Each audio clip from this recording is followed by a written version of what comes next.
હવે લગ્નમાં વિલંબ કેમ થાય પહેલાં એ જાણવું પડે. ઘણીવાર કેટલા બધા માતા પિતા આવીને મને પણ કહેતા હોય છે કે ચેતનભાઈ અમે બહુ પ્રયત્ન કર્યા, બહુ બધા વિધિ વિધાન કરાવ્યા, અનેક જગ્યાએ બતાવ્યું, અનેક માનતાઓ રાખી, પણ છતાં પણ લાખો પ્રયત્ન કર્યા પણ પ્રશ્ન હલ નથી થતો. માતા પિતા મૂંઝાતા હોય. ઘણા યુવાનો એવા પણ હોય કે જેમની લગ્નની વય થઈ ગઈ હોય, અન્ય મિત્રોના સહેલીઓના લગ્ન થઈ ચૂક્યા હોય અને પોતાના ના થતા હોય. દેખવડા હોય, ઘર સારું હોય, સુખી હોય, ભણેલા ગણેલા હોય, બધું હોય, કોઈ ખોટી માન્યતામાં પણ ના માનતો હોય, બહુ પ્રયત્ન પણ કરે છતાં પણ ના થાય. તો કેમ આવું બને છે? બસ આ જાણવાનું છે આપણે, એના માટે જ આજે વાત કરવાની છે. હવે કેમ નથી લગ્ન થતા? તમે કદાચ ક્યારેય આજે આપણે જે વાત કરીશું ને ક્યારેય નહીં સાંભળી હોય, ક્યારે પણ એવી ખબર નહીં પડી હોય કે આ વસ્તુ છે, આ દોષ છે. પહેલાં મૂળ સિદ્ધાંત શું કહે છે? જેટલા લોકોની કુંડળીમાં દીકરા હોય, દીકરી હોય, કોઈ પણ હોય, તેમની કુંડળીમાં જો ગુરુ 10 નંબરમાં લખેલો છે તો એવા લોકોનો લગ્નનો વિલંબ થવો શક્ય છે અને એમની કુંડળી અનુસાર લગ્ન મોડા થઈ શકે છે. એટલે ખાસ કુંડળીમાં એવું જોવાનું, 10 નંબરની મકર રાશિનો જેની કુંડળીમાં ગુરુ હોય તેને લગ્ન કે વિવાહ સગપણ નક્કી થવું બહુ મોડું થાય, વિના કારણે ડિલે થાય. એક આ પહેલી વાત. બીજી એવું કહ્યું છે કે ભાઈ ગુરુ બુધના ઘરમાં હોય એટલે એવું કહે છે કે મિથુન રાશિમાં 3 નંબર કે 6 નંબરની કન્યા રાશિ, આ બંને રાશિમાં ગુરુને નબળો કહ્યું છે. એટલે જો કોઈની કુંડળીમાં ગુરુ બુધના ઘરમાં છે તો પણ તેની કુંડળી અનુસાર આ ગુરુને કારણે લગ્નમાં વિલંબ થાય. પૂરી યોગ્યતા હોવા છતાં લગ્ન કોઈને કોઈ કારણે નથી થઈ રહ્યા. કુંડળીમાં એવો યોગ જ નથી બનતો. કોઈને કોઈ કારણે તમારું ખેંચાઈ જાય અને લગ્ન મોડા તરફ થઈ જાય. અને એક ત્રીજી એક ખાસ વાત કહી છે કે જેટલાની કુંડળીમાં ગુરુ શુક્રની વૃષભ રાશિ કે તુલા રાશિમાં હોય તો એક સમય સીમા સુધી તે તેમાં બાધાઓ આપે છે. અન્ય એવા કારણો બને છે કે લગ્ન તરફ ધ્યાન જ ના આપે, જેના કારણે એક ટાઈમિંગ વિલંબ બને છે અને એ લોકોની ઉંમર 25-27 વર્ષ થઈ જાય છે ધ્યાન નહીં આપવાને કારણે. એટલે આવી રીતે પણ એક ત્રીજી રીતે વિલંબ થાય છે. જો આપના દીકરા દીકરીઓની કુંડળીમાં આવો યોગ છે એના કારણે જ લેટ થયું છે. એટલે ગુરુનો ઉપાય જ્યાં સુધી ન કરીએ, આપણું શાસ્ત્ર એવું કહે છે કે શાસ્ત્રોક્ત ઉપાયો, આ દૈવીય ઉપાયો કરવાથી અસંભવ વસ્તુ પણ સંભવ બની જાય. એટલે માટે ઉપાય કરવાનું કહ્યું છે. તમારામાં બદલાવ આવશે કારણ કે તમારી કુંડળીમાં ગુરુ આવો છે. ઉપાય કેમ કરવાના એ પણ જાણી લો. તમારામાં બદલાવ લાવવાનો. તમે બદલાશો ને તો તમારી સામેનું જગત બદલાય. સિદ્ધાંત આવો કહ્યો છે ઋષિમુનિએ. અને તમે બદલાશો તો જગત બદલાશે અને તમારું કાર્ય સિદ્ધ થશે. હવે જે લોકો બહુ પ્રયત્નો કરી ચૂક્યા છે, કેટલા બધા લોકો એવા પણ હોય કે ઢગલો પ્રયત્ન કરી ચૂક્યા, બહુ બધા વિધિ વિધાન કરી દીધા, પણ હું આજે જે ઉપાયની વાત કરીશ ને એ સામાન્ય નથી. અને હું એટલું ચોક્કસ કહું છું કે આમાંથી મોટે ભાગેના ઉપાય આપે નહીં જાણ્યા હોય, નહીં કર્યા હોય, અને જે શાસ્ત્રોક્ત છે. આપણે જેને ઉપાય કહીએ છીએ, જેને શાસ્ત્ર માન્યતા આપે છે કે નહીં, એ આજે તમને એ વાતનો ખુલાસો ખબર પડી જાય. સાચું વિધિ વિધાન કે ઉપાય શું એ પણ આજે આપ જાણી લેવાનું છે. આપે જો આ ઉપાય આપે કર્યા હશે કે કરતા હશો કે કરશો તો તુરંત જ એનું ફળ મળશે, ગુરુ મહારાજની કૃપા પ્રાપ્ત થશે અને લગ્ન થઈ જશે, સારું પાત્ર મળશે. સૌથી પહેલાં મહા ઉપાય છે, સામાન્ય ઉપાય નથી. એટલે એના માટે બિલકુલ તૈયાર થઈ અને જાણી લો. લખવું હોય તો લખી લેજો. આ ઉપાય શરૂ કરીએ તો આપણે કોઈ સારો ગુરુવાર હોય ત્યારે આ ઉપાયની શરૂઆત કરવાની છે. સવારથી ઉઠી અને સંકલ્પ કરવાનો કે આજથી આપણે આ ઉપાય શરૂ કરીએ છીએ. ઈશ્વરને પ્રાર્થના કરવાની છે, ગુરુ ગ્રહને પ્રાર્થના કરવાની છે, કારણ કે એમને દેવોના ગુરુ કયા છે. હવે બૃહસ્પતિને પ્રાર્થના કરી સુંદર જીવનસાથી મળે, લગ્નની બાધા અને વિલંબ દૂર થાય, લગ્નના યોગ ઊભા થાય, એવું પાત્ર મળે, એવી વ્યક્તિ મળે અને જલ્દી લગ્ન થાય, એવા આશીર્વાદની કામનાથી આપણે ઉપાય શરૂ કરીએ છીએ. એવી પ્રાર્થના કરી અને ઉપાય શરૂ કરવાનો. સૌથી પહેલાં ગુરુવારે ઉપવાસ કરવાનો, એક સમય સાંજે ભોજન લેવાનું, ચણા અને બેસનની ચીજોનું ભોજન લેવાનું છે એવો સંકલ્પ કરવાનો. દિવસ દરમિયાન કેળા અને દૂધ જ લેવાનું, ફક્ત આટલું જ, બીજું કંઈ નહીં. કોઈ ફ્રૂટ ના લેવાય, કોઈ વેફર્સ નહીં, કોઈ ફરાળ નહીં, કશું નહીં. જો આ જીવન બદલવાની વાત, આપણું વ્યક્તિત્વ બદલવાનું, એની અંદર બહુ મોટું રહસ્ય છે. શાસ્ત્રમાં કોઈ વસ્તુ અનાયાસ નથી કહી. એવું કહ્યું છે કે ચણા અને બેસનની જ ચીજોનું ભોજન. અનાજમાં ચણા અને બેસન જ લેવાનું, વેજીટેબલ કંઈ બી લઈ શકો છો, અને ફ્રૂટમાં ખાલી કેળા, અનાજ બીજું કોઈ નહીં. દિવસ દરમિયાન ભૂખ્યા રહેવાનું છે, કેળા અને દૂધ જ લેવાનું છે. બીજી એક ખાસ વાત જાણી લેવાની છે કે આ બે વસ્તુ આપ લઈ લો અને સાંજે ભોજન કરવાનું 6 વાગ્યા પછી. આ એક નિયમ બનાવી લેવાનો છે. આ પ્રમાણે આ પહેલો ઉપાય મનમાં ધારી શરૂ કરવાનો. સૌથી પહેલાં આ સંકલ્પ કરવાનો અને આપણે કરીશું. કોઈ ગુરુવારે ખાલી આ પણ જાણી લો, કોઈ ઘરમાં પ્રસંગ હોય, કોઈ ધાર્મિક તહેવાર હોય, કોઈની બર્થડે હોય, કંઈ હોય અને ભોજન કરવાનું થાય, ગુરુવાર ન થાય તો કોઈ અંધશ્રદ્ધા ન રાખતા. બિલકુલ અંધશ્રદ્ધાને શાસ્ત્રમાં કોઈ સ્થાન નથી. આ ઉપાય આપણા માટે છે. એનાથી ગ્રહને કે કોઈ આસમાની તારા કોઈ ફરક નથી પડવાનો. પછી જ્યારે ફરી એ દિવસ ના હોય તો પાછું રૂટીન આપણે ઉપવાસ કરવાના. હવે ઉપવાસ કરી અને સૌથી પહેલું શું કરવાનું તો કે આપણે સ્નાન કરવા જઈએ છીએ. કેટલી બધી શુભ વાત કરી છે.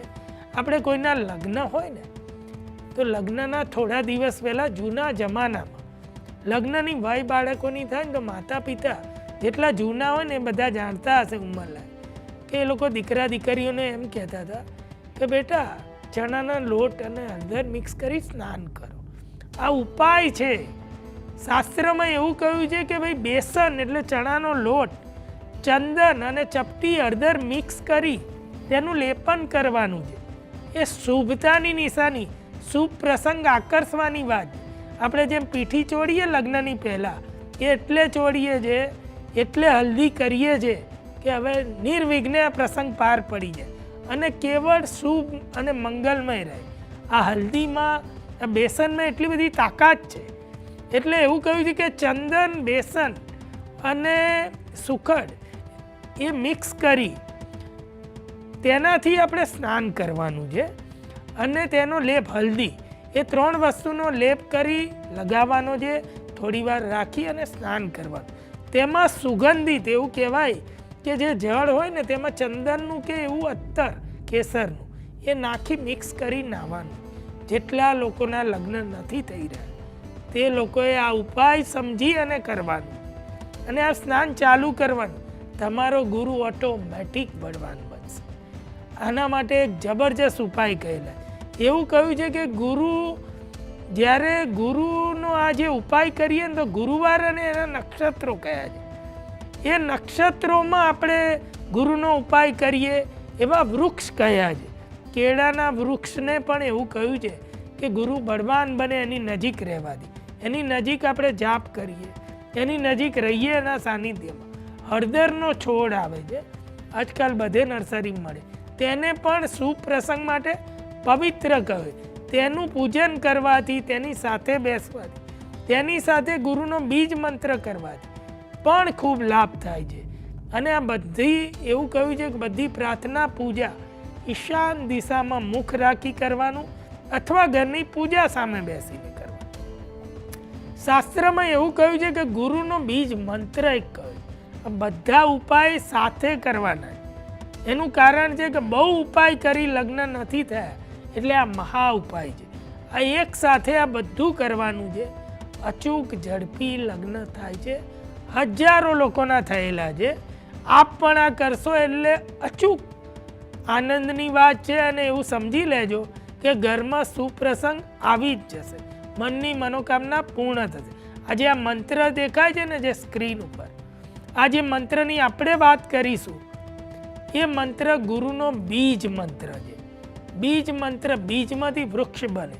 આ એટલો ઝડપી ફળ આપે અને આ મંત્ર એવો ગજબનો છે કે એકવાર બોલવાથી 1000 મંત્રનું ફળ મળે. એવો ગજબનો આ મંત્ર કહેવાય.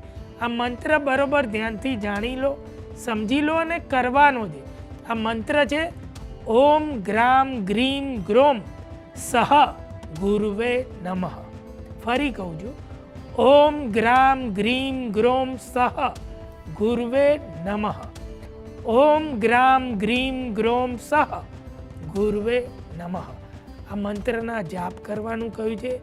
રોજ નિયમિત પૂજામાં બેસી 5-10 મિનિટ કરો, પણ ખાસ ક્યારે કરવાના તો કે રાત્રે સૂતા પહેલા ઈશ્વરને પ્રાર્થના કરવાની કે લગ્નનો વિલંબ યોગ દૂર થાય, યોગ્ય જીવનસાથી મળે, સારી તક ઊભી થાય, સારું પાત્ર મળે.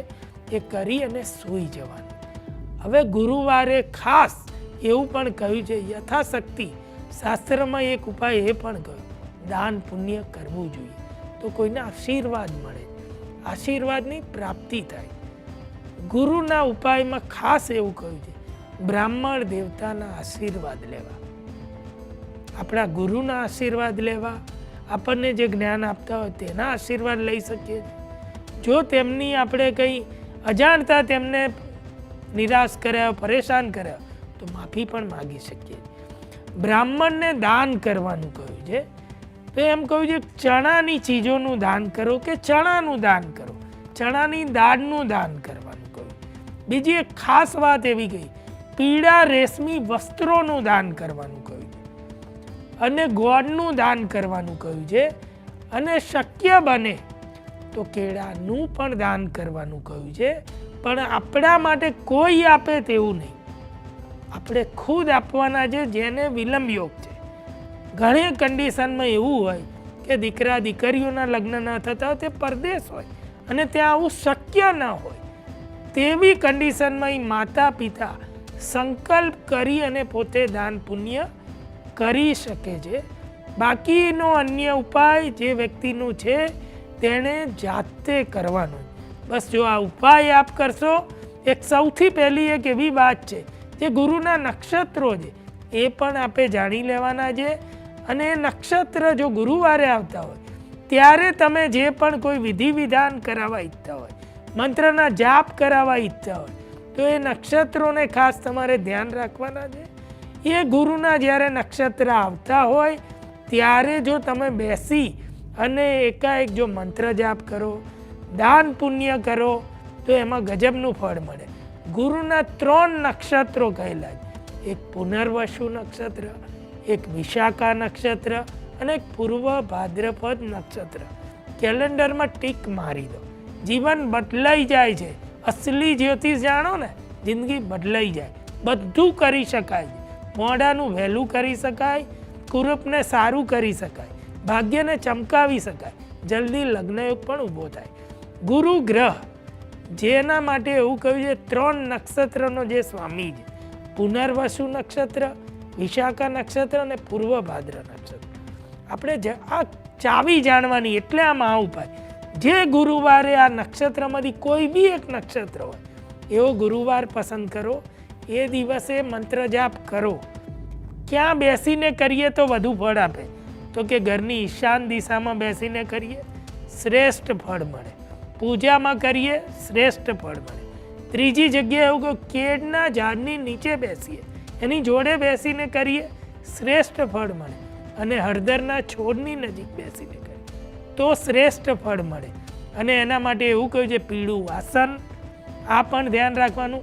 રેશમી પીળા વસ્ત્ર આ પહેરીને આપણે બેસવાનું છે. અને આ જાપ કરવા હોય તો જાપ કરવાના. દાન પુણ્ય પણ આ જ દિવસે કરવું તો અતિ શુભ ફળ આપે છે. આ દિવસે કરેલું કંઈ પણ વિધિ વિધાન અન્ય દિવસો કરતાં સહસ્ત્ર ગણું ફળ આપે. એટલે એને મહા ઉપાય કહ્યો. ખાલી થોડી જાગૃતિ રાખી ગુરુવારે આ નક્ષત્ર હોય, છાપામાં પણ લખ્યું હોય, કેલેન્ડરમાં પણ લખ્યું હોય, પંચાંગમાં પણ લખ્યું, આટલું શોધી લો, આ દિવસ શોધી લો તો તમારા કે તમારા સંતાનોના લગ્નનો પ્રશ્ન ગુરુથી ગુરુથી બનતો હોય તો તે અચૂક હલ થશે અને જબરજસ્ત લગ્નનો યોગ ઊભો થશે. ખૂબ સારું પાત્ર મળશે. જ્યારે આ બધા ઉપાય એકસાથે કરીએ છીએ તો એક રામબાણ ઈલાજ કહ્યો કે આપનું કાર્ય સિદ્ધ થઈ જ જાય છે.